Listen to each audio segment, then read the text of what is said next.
had 3 trillion in 2012. Today we have 300 trillion as at October of 2022. That is a 7,000% increase. We've also seen an improvement in financial inclusion to 64.1%. And lastly, perhaps more importantly, we've seen the evolution of the Nigerian payment system on the global stage.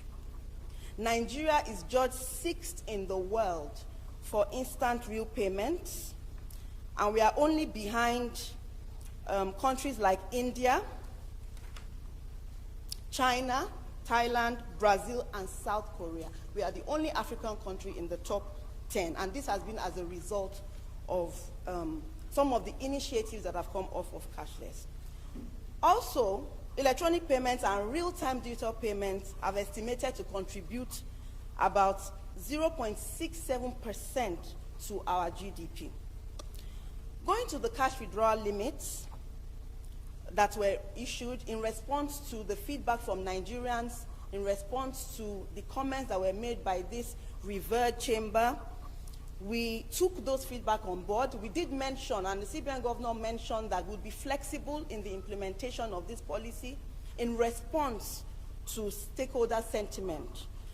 In response, we have since reviewed the limits significantly from 100,000 that we had per week to 500,000 per week for individuals, from 500,000 per week for corporates to 5 million per week for corporates.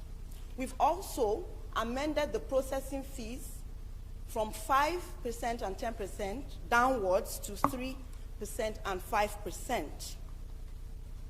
We have clarified the importance, the strategic importance of agents as important participants in the financial system because they play a key role in certain underserved segments in the rural areas and in certain market areas, and they as well would be covered by this new revised rule.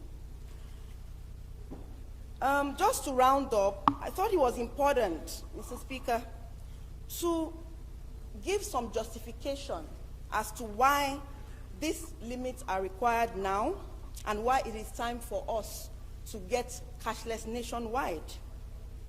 The data available to us shows that 94% of all transactions, cash transactions, fall below the 500,000 limit. And this includes in areas in the country that are predominantly cash, that are not part of the cashless policy.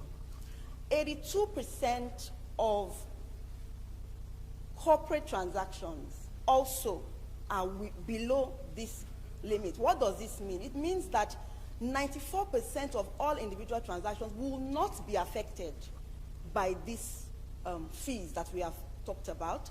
It also means that the fees do not, because I've seen some misconceptions about the fees, that we are charging the fees on the entire amount that wants to be withdrawn. No. The fees are to be charged on any withdrawals above the limit. So for example, if you are withdrawing 550,000, the fee will be on the 50,000. We also looked at transactions for agents. So transactions by Nigerians that go to agent locations and transactions by the agents themselves. The average total cash transaction of agents is 2,184,000, which is clearly within the current limits. The average transaction per individual that works up to an agent is about 18,000 naira. This gives you a perspective around what the policy is trying to do is to encourage more people to come into the formal payment system because of the numerous benefits that accrue.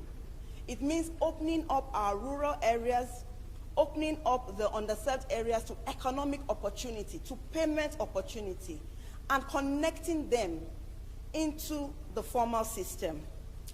During the COVID period, we saw the negative impact of physical cash. No one could go anywhere. We couldn't go to the banks. People couldn't leave their homes.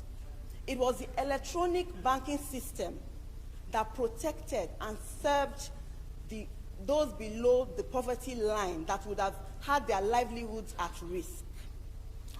To clarify some misconceptions, I think it's important to also mention that from the data that we've seen that the denominations that are not going to be redesigned, the 100